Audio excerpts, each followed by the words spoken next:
Hello, welcome to my YouTube channel information web. आज हम बात करेंगे ईपीएफओ के बारे में कि ईपीएफओ क्या है। ईपीएफओ का पूरा नाम है employees provident fund organisation.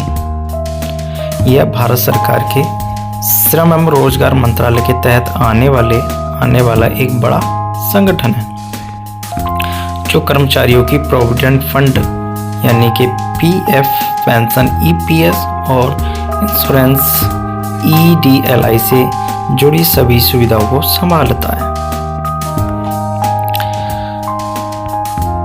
EPFO क्या काम करता है यानी कि कैसे काम करता है, इसके बारे में जानेंगे। ईपीएफओ क्या काम करता है, इसका पहला काम है कि कर्मचारी भविष्य निधि यानी कि प्रोविडेंट फंड की राशि को जमा करवाना और उसका प्रबंधन करना है। यानी कि जो क्या होता है कि कंपनी में जब हम किसी प्राइवेट कंपनी में काम करते हैं तो उसमें हमारा पीएफ कटता है, जिसमें कि एक तो एम्प्लॉयज़ की तरफ से कटता है और एक होता है जो कि कंपनी देती है। कंपनी जितना तुम्हारा कटेगा उतना ही कंपनी देगी, यानी कि 12% अगर तुम्हारा कट रहा तो 12% कंपनी जमा करेगी। तो उसमें उनसे जो है कंपनी से उस राशि को जमा करवाना और उसका प्रबंधन करना। हर महीने कर्मचारी पे नियोक्ता कंपनी से पीएफ कटवा कर उसके पीएफ खाते में जोड़ना, ये इसका काम रहता है।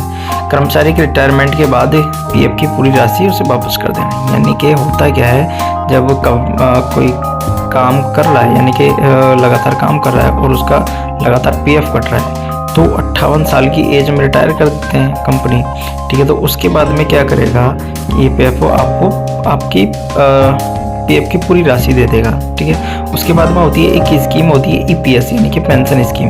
इसके तहत क्या करते हैं, ईपीएफओ पेंशन उपलब्ध कराता है, ठीक है। मान लिया कि जिसकी जितना ज़्यादा पीएफ होगा उसी के हिसाब से वो उसकी पेंशन राशि तय हो जाती है। अगर कर्मचारी की नौकरी के दौरान मृत्यु हो जाती है तो ईएलडीआई के तहत उनके परिवार को बीमा राशि मिल जाती है। यानी कि कोई आदमी काम कर रहा है, नौकरी करते करते उसकी मृत्यु हो जाती है तो जो ईडीएलआई के तहत उसके परिवार को पूरी बीमे की राशि मिल जाती है। अगला है ऑनलाइन पीएफ पासबुक, यानी कि हम जैसे कि उमंग ऐप वगैरह है तो उस पर क्या करता है, हमारी पासबुक दिखा देता है कितना हमारे पीएफ में पैसा है, कितना नहीं है ना, कितना हमने निकाल लिया, जैसे निकाल लेते हैं एडवांस के रूप में, तो वो भी ये सारा हिसाब रखता है, ठीक है। अब ईपीएफ में कौन कौन शामिल होते हैं, ठीक है। जिन कंपनियों में 20 या उससे अधिक कर्मचारी होते हैं उनके लिए ईपीएफओ में रजिस्ट्रेशन करना अनिवार्य होता है। मान लिया अगर किसी कंपनी में मिनिमम 20 कर्मचारी या उससे अधिक होते हैं तो कोई दिक्कत ही नहीं है, उनका तो ईपीएफओ में रजिस्ट्रेशन होता ही है। लेकिन अगर 20 कर्मचारी भी हैं तो उनका रजिस्ट्रेशन कराना अनिवार्य है, मतलब। और होता क्या है कि कर्मचारी की बेसिक सैलरी प्लस डीए 15,000 रुपये होने तक ईपीएफ काटना अनिवार्य है। यानी कि बेसिक सैलरी और डीए अगर 15,000 रुपये तक है तो आपको उसका पीएफ काटना कंपनी को ज़रूरी है। पीएफ कैसे कटता है, जैसे कि मैंने आपको शुरू में बताया था कि 12% पीएफ कटता है, कर्मचारी की सैलरी से 12% पीएफ कटता है। इसी तरह नियोक्ता भी 12% का योगदान करता है।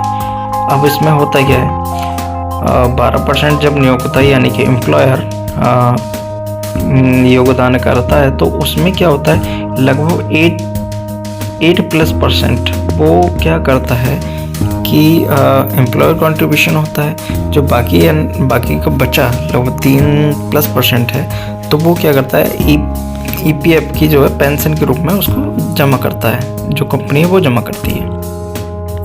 अगर चलते हैं ईपीएफ से आपको क्या क्या फ़ायदे मिल सकते हैं। ईपीएफ से आपको जो है रिटायरमेंट पर अच्छी बचत, टैक्स फ्री ब्याज, नौकरी बदलने पर पीएफ ट्रांसफ़र, आकस्मिक स्थिति में बहुत सारी चीज़ें मिल जाती हैं। कि रिटायरमेंट पर अच्छी बचत मिल जाती है, टैक्स फ्री